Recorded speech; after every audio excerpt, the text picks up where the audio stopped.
Pocket English Podcast from your pocket. Welcome back to Pocket English Podcast, where we help you speak natural English on the go. Today, we are going to build a high-pressure simulator to fix the scariest moment in language learning. It is Tuesday afternoon, you are alone in your living room, and an unknown number pops up on your screen. You know it is the delivery driver, which means you have exactly 3 seconds to answer, no body language to read, and 0 time to translate in your head. I used to physically sweat when this happened to me, and to be completely honest, I would actually let it go to voicemail and text them because I was so terrified of freezing on the line. By the end of this episode, you will have a 3-second mental switch and 3 exact phrases to answer that phone with total confidence. This is such a massive relief because phone calls really are the ultimate boss battle of speaking a new language. When you were talking to someone in a coffee shop, you can point at the menu, you can smile, you can read their facial expressions. Exactly. Face-to-face communication is incredibly forgiving, but when you pick up a phone, all of those visual safety nets are instantly stripped away. You are left with nothing but a disembodied voice pouring fast English directly into your ear. And because we lose those visual cues, our brain just panics. The comfort zone disappears in an instant. That's right, and that panic causes an immediate translation lag. When you're on a phone call, you do not have the luxury of time. If the driver says, "Hello, I have a package for you," your brain grabs the word package and starts looking for the translation in your native language. But while you're translating that one word, the driver is already 3 sentences ahead. I remember experiencing that exact lag. You hear the words, but they just sound like one long, unbroken noise. And because the silence on a phone call feels so heavy, you feel this intense pressure to reply within a split second. And that pressure leads us directly into the biggest mistake English learners make on phone calls. The absolute worst thing you can do is pretend that you understood the fast-speaking caller just to avoid the awkwardness. Oh no, the fake reflex. I am completely guilty of this. The driver would speak a mile a minute, I would not catch a single word, and my brain would just force my mouth to say, "Yes, okay, perfect, thank you." We have all done it. We nod along even though they can't see us, and we agree to whatever they're saying because we just want the uncomfortable moment to end. But the consequences of that fake agreement are disastrous. I once said yes, perfect, to a delivery driver without understanding him. An hour later, I realized I had just agreed to let him leave my groceries in the rain at the wrong house down the street. I learned the hard way that masking your confusion is much worse than just sounding like a beginner. That is a perfect example. When you pretend to understand, you lose total control of the situation. You hang up the phone, your heart is still racing, and you have no idea what is about to happen next. We have to stop masking our confusion and start taking control of the interaction before the panic sets in. Taking control of these everyday high-stress moments is exactly what we practice here on the podcast. So if you want to keep building that real-world confidence, make sure to hit subscribe so you don't miss our next practical scenario. Let's get right into the exact system you need. We are going to use a 3-step phone survival routine. This is a mental pregame you run the moment your phone starts ringing. Step 1 is the deep breath anchor.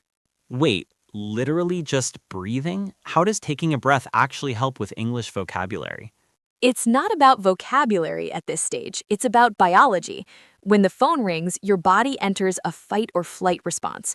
Your heart rate spikes, which literally blocks your brain from accessing the English words you already know.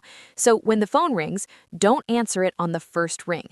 Let it ring 3 times. In those 3 seconds, you take one deep breath to anchor yourself and intentionally stop the panic. That makes so much sense. I used to physically snatch the phone up immediately, and I was already out of breath before I even said hello. Giving yourself those 3 seconds gives your brain the necessary runway to switch into English mode. Precisely. Once you've anchored yourself and answered, the native speaker is probably going to talk very fast. That brings us to step 2, the permission to slow down. The moment you realize they are speaking too fast, you must deploy a specific modal verb phrase to protect yourself. I love this. What is the exact phrase we should use? You're going to say, Could you repeat that a bit slower? Let's break that down because a lot of learners might just want to shout, speak slow. Why do we use could you? Could you or can you are modal verbs that instantly make your request polite, professional, and soft. If you say speak slow, it sounds like a harsh command, and it makes you sound flustered.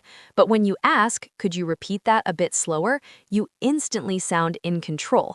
You're politely asking them to adjust to your speed. And I noticed you added a bit in there, a bit slower. Yes, adding a bit is a fantastic natural filler. It softens the sentence so it feels friendly. It acts as a shield. Could you repeat that a bit slower? It feels so much safer than what I used to do, which was immediately apologizing. I used to pick up the phone and say, I'm sorry, my English is bad, please speak slow. We never apologize for our English on this podcast. Speaking a second language is an incredible skill. You do not need to apologize for needing a moment. You just confidently ask them to slow down.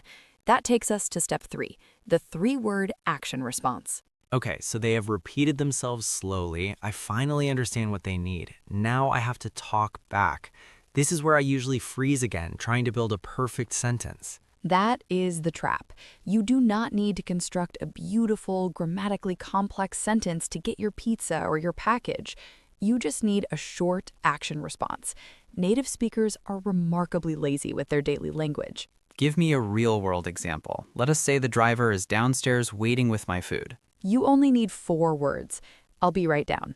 That's it? I don't need to say I'm currently leaving my apartment and walking down the stairs to meet you at the front door. Absolutely not. I'll be right down handles the entire situation perfectly. Or if you're busy and you just want them to leave it, you use our friendly modal verb again. Can you leave it at the door, please? Can you leave it at the door, please? That is incredibly clean. It's simple, direct, and completely natural. It's all about giving clear instructions. Now, knowing these phrases is not enough. Phone calls are about muscle memory. If you only read these words, they will vanish from your brain the second your phone actually rings. You have to practice them under pressure. Oh wow, we are doing the simulator right now.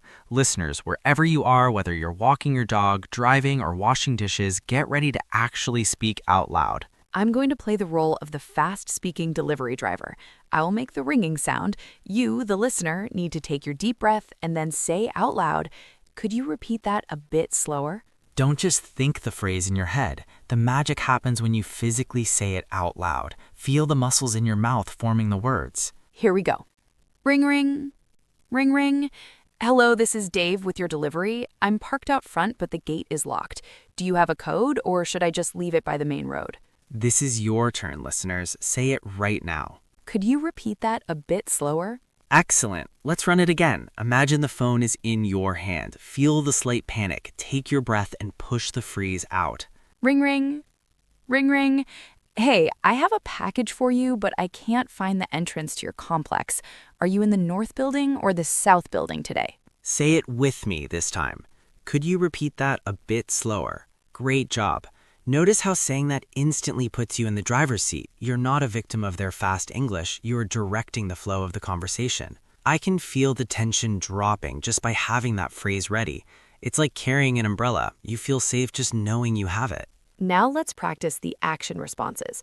I'll ask a question as the driver, and I want you, the listener, to tell me to leave the package at the door. Remember the phrase. Use that polite modal verb. I'm standing in the lobby right now. What should I do with your food? Tell her, listeners, speak up.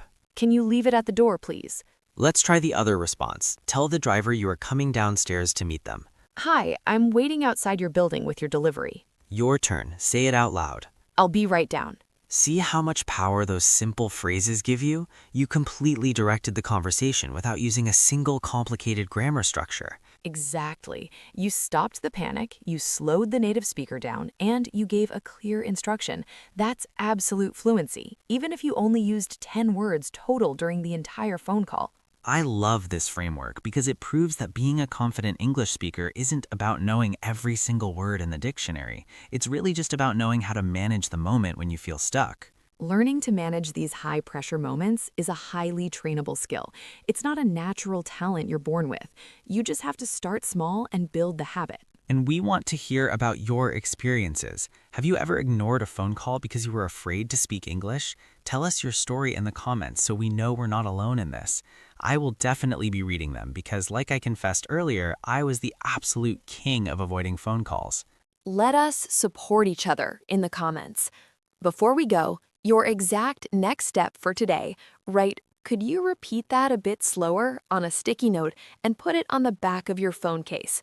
The next time it rings, you do not need to think. Just read the note and breathe. You are rewiring your brain one call at a time. You have got this, and we will see you in the next episode.